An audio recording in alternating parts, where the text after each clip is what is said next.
Perkenalkan, nama saya Dalmarones Sinaga dengan NIM 43041111064.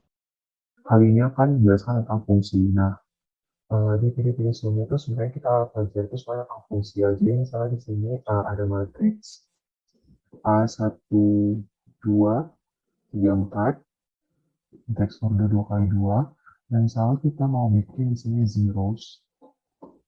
Nah, itu artinya nanti matriksnya di sini bakalan bernilai 0 semua.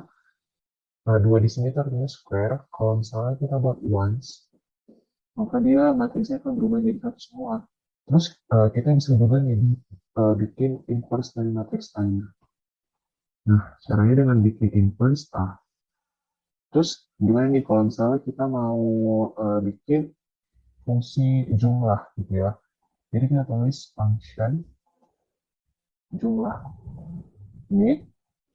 Terus misalnya kita bikin A sama dengan 1, ya kan? Terus B sama dengan 2. Terus C-nya sama dengan A tambah B. Nah, ini tuh yang penjumlahan jangan lupa diakhiri dengan N. Nah, jadi kalau misalnya di sini nanti kita buat dia jumlah, terus kita run, oke sebelumnya kita, nah nanti maka nilai C-nya adalah 3 kan, sesuai dengan fungsi jumlahnya, 1 tambah 2 itu 3 gitu ya. Selanjutnya kalau misalnya kita mau bikin fungsi pengurangan, ya sama halnya kayak penjumlahan, misalnya A-nya sama dengan 2, terus B-nya sama dengan berapa, B-nya sama dengan 1, terus C-nya sama dengan A kurang B. Jangan lupa diakhiri dengan N. Function. Oke, jangan lupa diakhiri dengan N. Nah, nanti kalau misalnya di sini kita bikin pengurangan, kita run. Oke, kita run.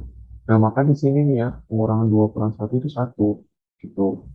Terus yang penjumlahannya tuh ada di bawahnya. Jadi, dia bergantung dengan tempatnya. Kalau misalnya jumlahnya ini kita taruh di atas, maka kalau kita run, si fungsi penjumlahannya yang di atas gitu ya. Nah, terus kalau misalnya kita mau nyari nilai C gitu, langsung dari command window-nya itu nggak bisa ya, karena C ini kan dia hanya di dalam fungsi. Jadi nilainya tuh nggak berubah. Jadi dia tuh ada yang namanya scope lokal dan scope global. Nah, si C di sini tuh dia scope-nya scope lokal. Jadi kalau misalnya kita mau bikin dia jadi scope global, kita tulis dulu perintahnya. Di sini misalnya global C. Nah, ini misalnya nih kita mau bikin eh, apa namanya si C-nya ini jadi A tambah B, itu kita bisa bikin gini.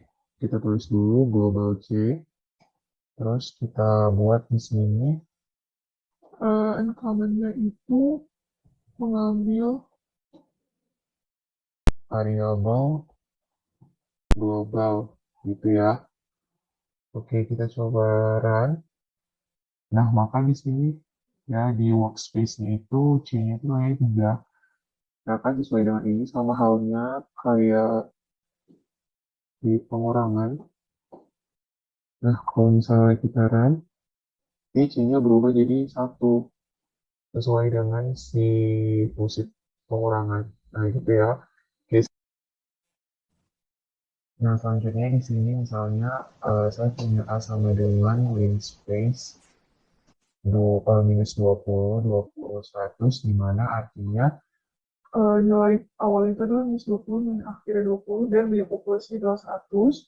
Nah, misalnya di sini saya bikin uncommon-nya itu uh, fungsi dengan input. Nah, misalnya kita mau bikin fungsi parabola dengan persamaan fungsinya itu adalah x kuadrat dikurang 2x dikurang 2x ditambah 3. Terus kita mau bikin plotnya juga. Jangan lupa diakhiri dengan n. Plot x, y. Oke, di sini kita bikin function parabola. Ini kita coba run. Nah, maka nanti dia akan menghasilkan gambar grafik plot seperti ini. Nah, gimana kalau misalnya kita mau bikin plotnya itu dengan bentuk yang berbeda gitu ya. Kita bisa tambahin di sini x, p, c. Nanti fungsinya ya persamanya juga kita tambahin p dikali x kuadrat dikurang 2x ditambah c. Nah, seperti ini. Jadi nanti, oke. Jadi,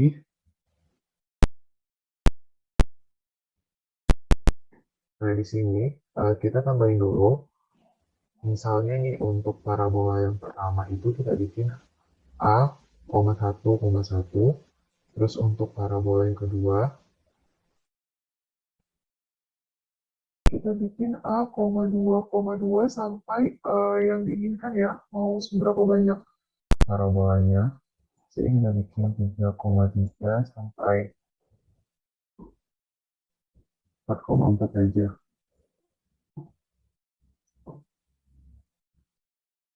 Oke. Nah, terus untuk supaya figure-nya itu dia berada dalam satu grafik, kita jangan lupa bikin whole dan whole out. Ya, selanjutnya udah, ini kita coba run.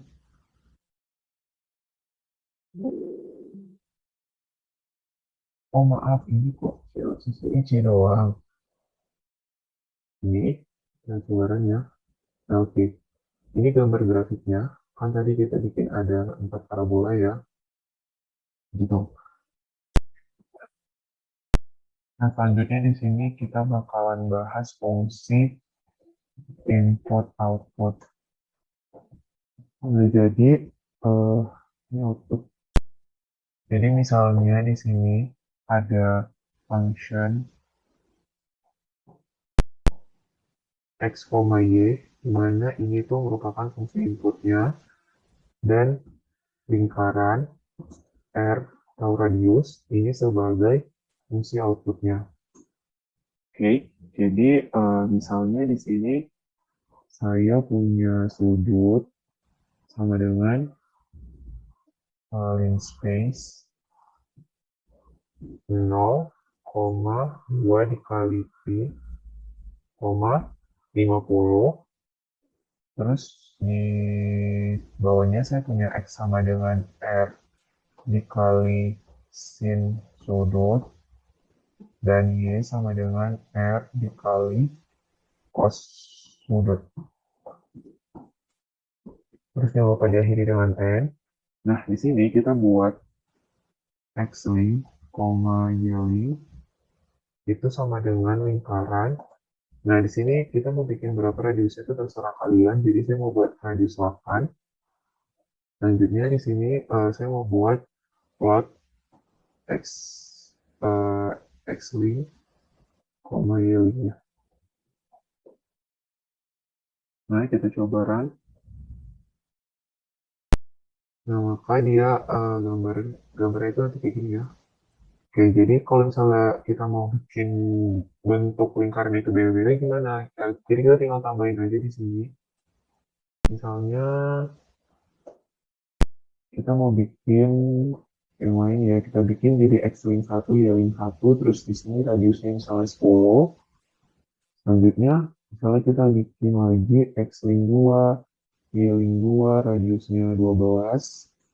Oh, kalau kalian mau buat lebih dari ini coba nggak apa-apa, lanjutin aja sampai yang berapa yang kalian mau. Di sini aku bikin cuma sampai 3 aja.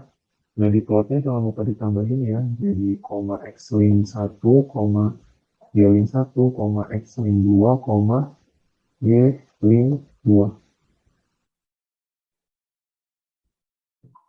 Ini, oke. Nah, ini kita coba run. Nah, maka nanti akan menghasilkan lingkaran yang jenis yang bentuknya beda-beda sesuai dengan radius yang ada di sini tadi. Sekian dari saya, terima kasih.